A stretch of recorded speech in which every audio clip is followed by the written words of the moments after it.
Welcome to the Isabella Stewart Gardner Museum. This building sits alongside a network of parks on land that used to be an estuary, a meeting place for saltwater and freshwater.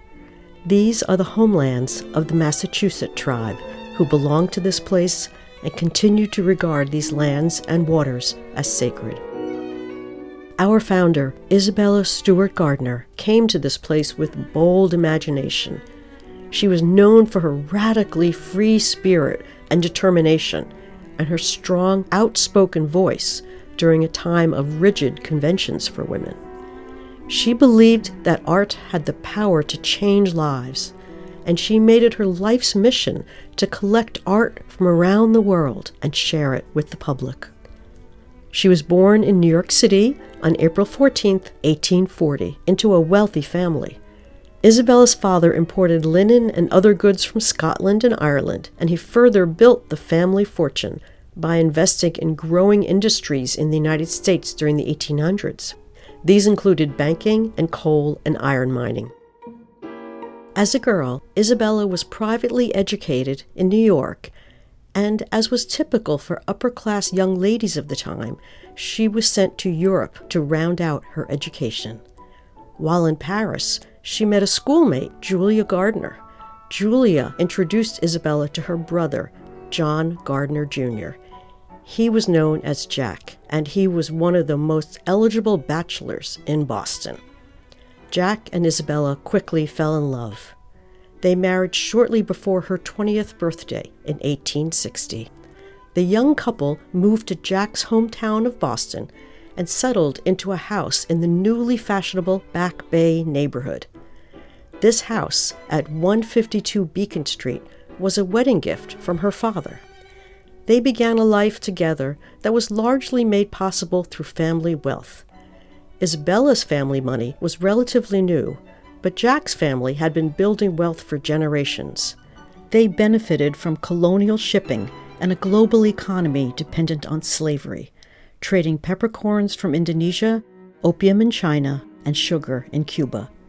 Jack and his father both expanded the family business, investing in real estate and large-scale industries across the United States. It was the beginning of the so-called Gilded Age, with quickly expanding economic inequality. After 3 years of marriage, Isabella and Jack had one son named Jackie. He sadly passed away at the age of 2 from pneumonia. As Isabella mourned the loss of her only child, doctors prescribed travel to help her recover from depression. Isabella was completely reinvigorated and inspired by her travels. While exploring widely throughout Europe, the Middle East, and Asia, she kept detailed travel journals. She was documenting the art and culture that would later serve as the inspiration for her museum. Back at home, Isabella immersed herself into Boston's intellectual circles. She was a lifelong learner, and encouraged by the Harvard-based art historian Charles Eliot Norton, she joined Harvard's Dante Society. She began collecting rare printed editions and illuminated manuscripts of Dante's most celebrated text, the Divine Comedy. These early Italian books were Isabella's gateway to collecting Italian Renaissance art. Also at Harvard, Isabella befriended a young, budding art scholar, Bernard Berenson. In partnership with Berenson, among other advisors, Isabella and Jack began amassing an astonishing collection. In 1891, Isabella inherited $2.75 million from her father, or about $78 million in today's dollars.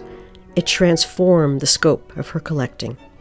Some of her major groundbreaking acquisitions included Rembrandt's self-portrait, age 23, Titian's Rape of Europa, and Botticelli's Story of Lucretia.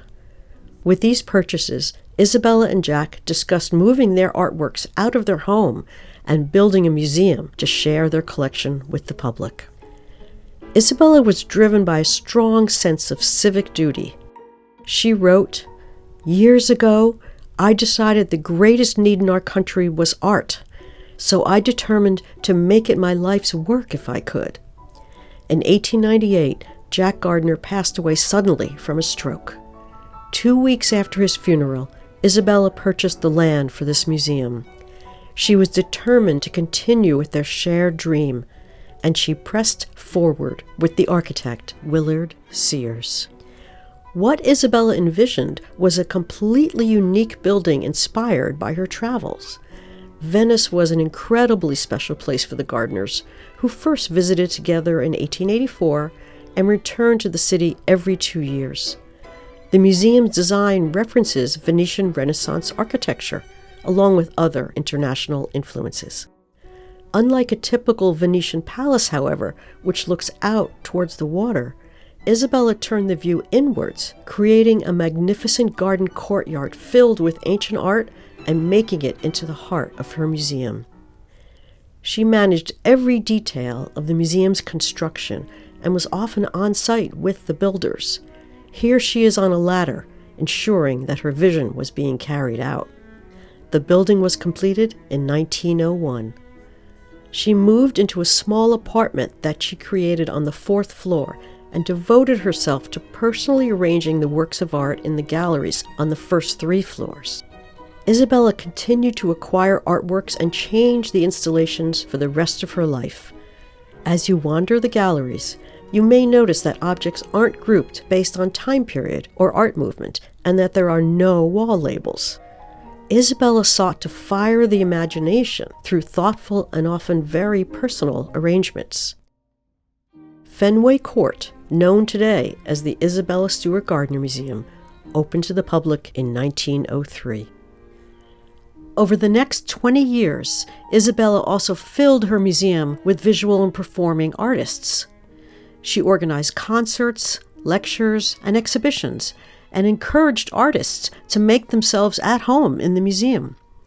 Our first artist in residence, John Singer Sargent, painted several portraits in the 3rd floor Gothic room.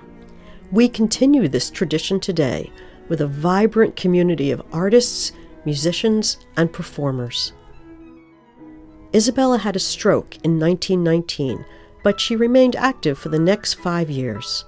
John Singer Sargent painted her in 1922, frail but alert and swathed in white.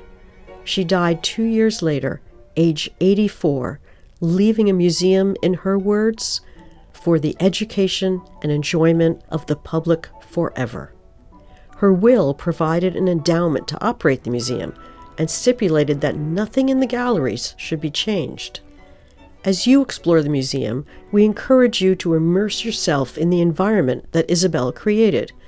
We suggest you move slowly through the galleries, look closely, and make your own connections between the art, architecture, and horticulture. We hope you enjoy what you discover and leave feeling inspired.